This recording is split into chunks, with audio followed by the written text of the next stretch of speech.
ఆంధ్ర, తెలంగాణ రాష్ట్రాలలో విద్యా వ్యాపారం విపరీతంగా జరుగుతున్నది.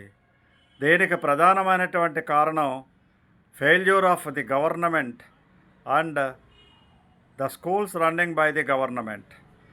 గవర్నమెంట్ పాఠశాలలో పనిచేసేటువంటి ఉపాధ్యాయులు అర్హత అందరికీ తెలిసిందే. అర్హతను బట్టే ఎంపిక జరుగుతుంది.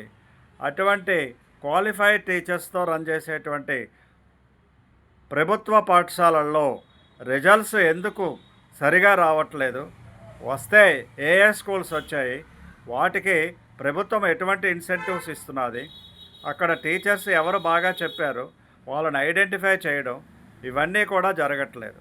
ప్రభుత్వం వెంటనే తీసుకోవాల్సినటువంటి చర్యలు ఏంటంటే, ఈ సంవత్సరంలో, ఈ విద్యా సంవత్సరంలో 10th క్లాస్లో మార్కులు బాగా సాధించినటువంటి విద్యార్థులకు అభినందించడమే కాకుండా అక్కడ ఉండేటువంటి ఉపాధ్యాయులను కూడా గుర్తించి వాళ్ళను ఎక్కడైతే పాఠశాలల్లో బాగా వెనుకబడి ఉన్నారో వాళ్ళకు కొద్దిమందిని ట్రాన్స్ఫర్ చేయడమో, లేదా వాళ్ళ చేత స్పెషల్ క్లాసులు 1 or 2 months వాళ్ళ చేత ఇప్పించడమో, లేదా ఇక్కడున్న స్కూల్స్లోనే 70% రిజల్ట్ కోసం ప్రయత్నం జరగడమో ప్లానింగ్ గవర్నమెంట్ లేదా మినిస్ట్రీ ఆఫ్ ఎడ్యుకేషన్ చేయాల్సినటువంటి అవసరం ఉన్నది.